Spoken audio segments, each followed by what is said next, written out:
Hi, I'm Amy of Classic Amy Joanne, and today I will show you how to add homespun touches to your paintings simply by adding some baker's twine.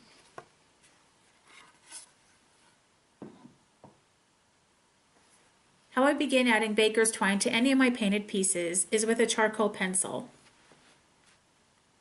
The reason I use the charcoal pencil, it's easier to control a pencil than a brush when you're designing a piece.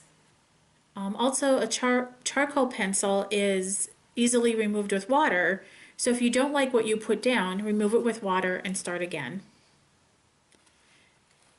So to add the baker's twine to this little piece right here, especially if there's a tag or something on it that you're coming through, like we're coming through this hole, we do need to make sure that it comes from the top and out from behind.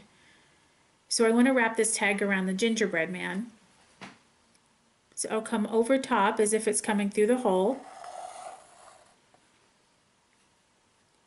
And I'm imagining it's wrapping behind the gingerbread man and behind the tag because it's coming out through the hole.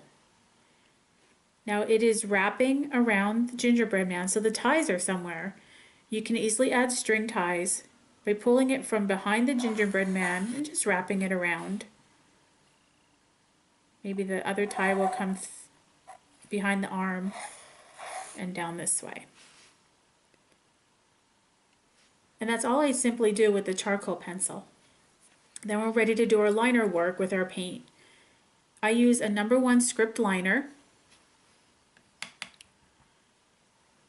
using light buttermilk paint from Decoart, bringing it to ink-like consistency. I work a little with my brush on my palette paper so it'll flow nicely. I like to pull towards me, so turn your piece if it's possible. If it's not a large piece, you can turn it, pull towards you, and just follow the chalk line.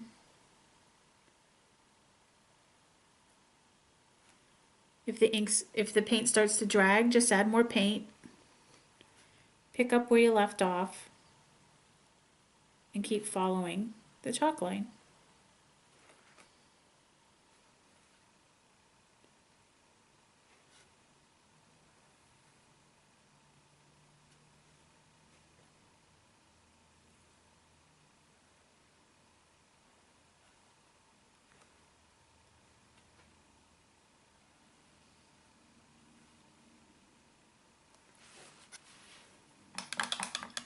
Clean your brush, and once that part is complete, let it dry. And then I like the look of baker's twine, so using the same brush, I'll load my brush with a color. I like this one to look Christmas-like, so I'm going to use Country Red. And we're just creating little hash marks on the baker's twine. It can be ink-like consistency, make it easier to flow off your brush. I just put down my brush, pick it up all along the twine.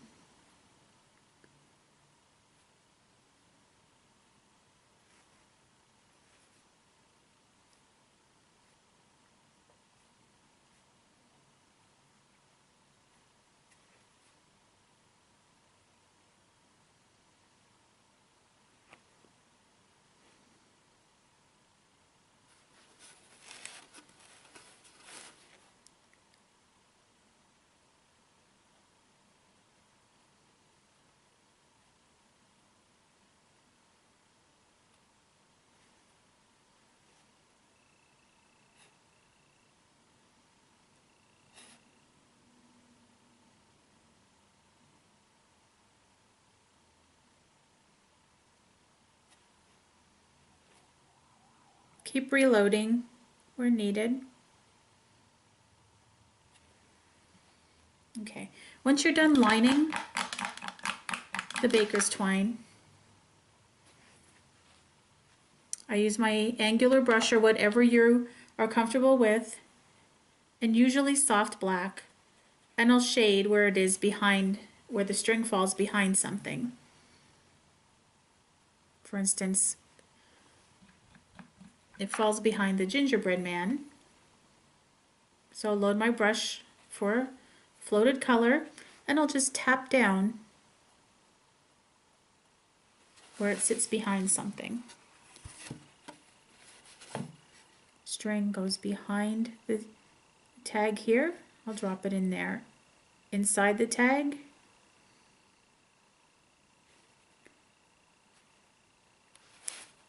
behind the gingerbread man,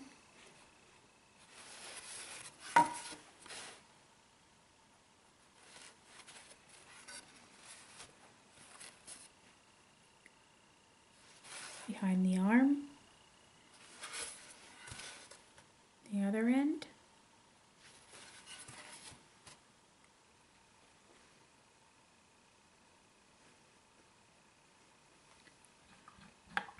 once I'm satisfied with that, we also have to remember to shade or highlight, shade underneath where the tag lays as well. And your piece will determine what color you use at that point.